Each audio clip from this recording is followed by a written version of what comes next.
Ayon sa isang kasabihan, great things come from small beginnings.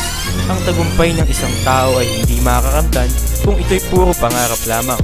Matinding dedikasyon, walang kapantay na pagpupursigi at matibay na pananalig sa may kapal.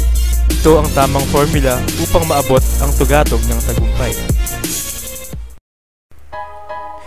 Isang patunay si Danny Ildefonso, isa sa mga pinakamatagumpay at tinitingalang manlalaro ng basketball sa bansa ngayon na walang bagay ang imposibleng makamit kung pagsusumikapan. Isa siyang inspirasyon para sa mga taong nangangarap din sa buhay. Ngunit hindi naging madali para sa tinaguriang The Demolition Man na makamit ang lahat ng ito. Maraming pagsubok ang kanyang pinagdaanan bago niya narating ang tamis ng tagumpay. Sino ba naman ang mag-aakala na ang isang anak ng magsasaka mula sa Pangasinan na minsay nangarap ay magiging isa sa pinakapopular at hinahangaang manlalaro ngayon sa PBA? Sino ba naman ang mag-aakala na ang isang bata na nooy pinapalo ng kanyang ama dahil sa pagkahumaling sa basketball ay magiging isang idol hindi lang ng mga kabataan kundi pati ng kapwa niya mga manlalaro? Laro-laro lang nung bata pa.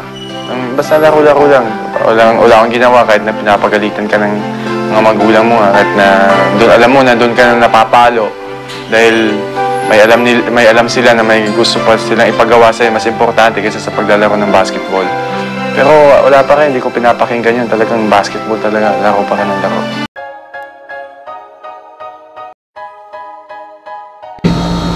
Way back, I think, 1992.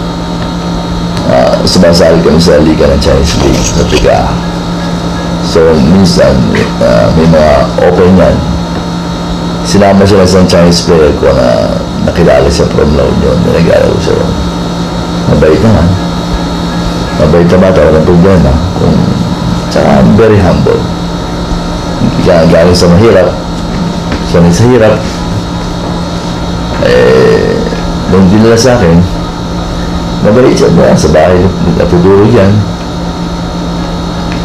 Kung ano man lang ayabot mo, lang problema sa kanya. Lalo lang ang laro. Hanggang tumagal, napasok ng NU, unti-unti naging standout sa PBL. Hanggang nagkaroon ng NBA, may magulo, naayos na natin. Kasi kaliwat kanan eh.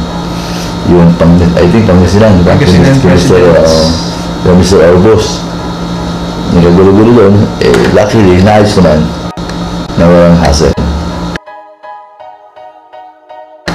Hanggang napili siya ng San Miguel Corporation under Coach Ron Jacobs at si Coach John Chico. Kahanga-hanga ang mga taong binibigyan ng pagkakataon at di nawawala ang pagpupursigi. At isa si Danny ay isang simpleng probinsyano na lumaki sa hirap ng buhay sa mga ito. Masipag eh. Masipag. Sa practice, dahil maaga at gabi lang umuwi yan. Dahil naiiwan sa court. Shooting, lahat. Lalo sa weights, number 1. Masipag mag-weights yan. Mga ibang player, ayaw mag-weights na ba? Pero siya masipag na masipag. Kita mo naman. Maganda ang outlook niya sa laro ng basketball kasi alam niya na yun ang future niya at ng pamilya niya. So talagang minahal niya yung trabaho niya. Kaya everyday nagtatrabaho siya bago mag-practice, nag-individual, lahat. Kung ano yung sabihin ng coach, ay sinusundan niya. Kasi alam niya na para sa ikabubuti ng career ngayon. Hindi ako nagka-problema kay Danya in terms of playing time o kung ano man. Basta kung ano yung pinagagawa sa kanya, ginagawa lang niya.